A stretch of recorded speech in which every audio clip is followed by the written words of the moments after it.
She didn't answer right away. The phone vibrated between us on the table, her name lighting up the screen like a warning flare.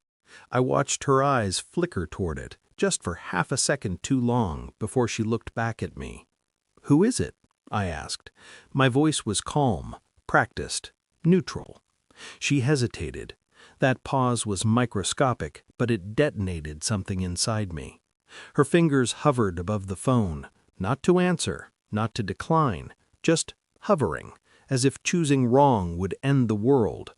"Work," she said finally. The lie didn't shake.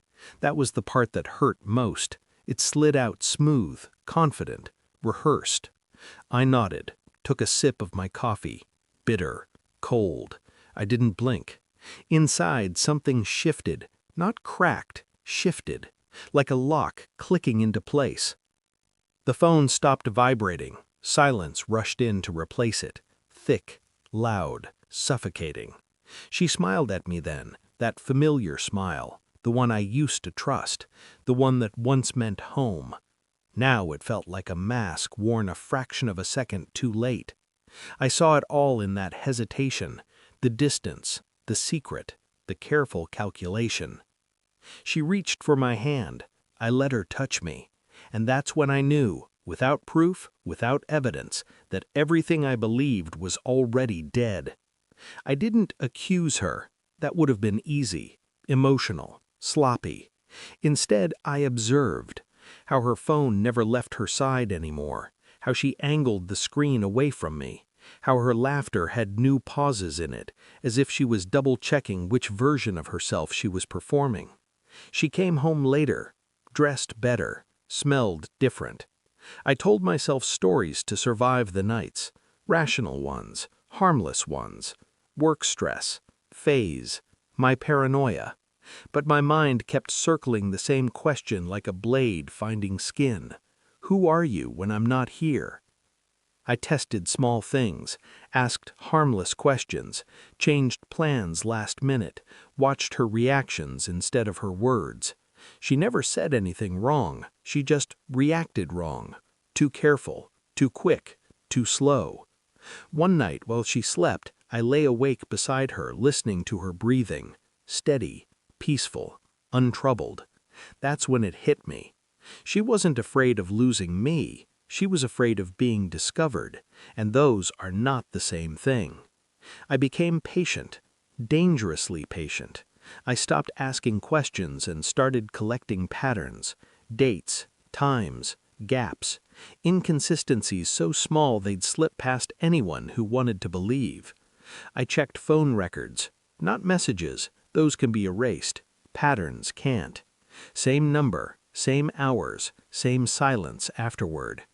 I watched her like a stranger I shared a bed with, learned her new habits, the way she showered immediately after coming home late, the way she avoided mirrors when she thought I wasn't looking. I ordered a DNA test under the pretense of a health screening. She laughed, called me dramatic. She still signed the form. That was the cruelest part. She trusted me, while betraying me. Days passed, then weeks, each one tightening the coil inside my chest. I never confronted her. I wanted the truth clean, undeniable, surgical. By the time the results arrived, I already knew. But knowing and proving are different kinds of power. The envelope felt heavier than paper should. I didn't open it right away. I sat at the kitchen table and waited for her to come home, watched the door like a judge waiting for the defendant. When she walked in, she smiled, that same smile.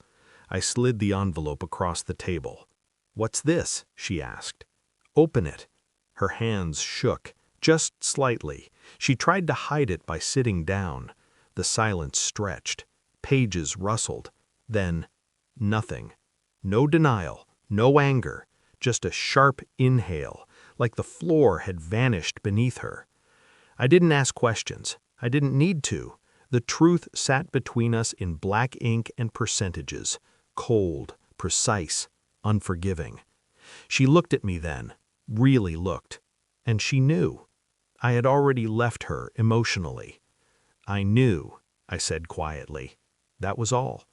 Her face collapsed. Tears came fast, messy, loud. She reached for me. I stood up. I knew when you hesitated, I continued, when you protected your phone instead of us, when you stopped being afraid of losing me. She tried to speak. I raised a hand. No explanations. They're just lies with better grammar. I told her I'd already transferred my accounts, changed my number, notified the lawyer. I told her the truth would reach everyone it needed to. Not with drama, with accuracy. That's what destroyed her. Not anger, not shouting, but the realization that I had dismantled her carefully built world without ever raising my voice. She begged. I didn't stay to listen. I don't miss her. I miss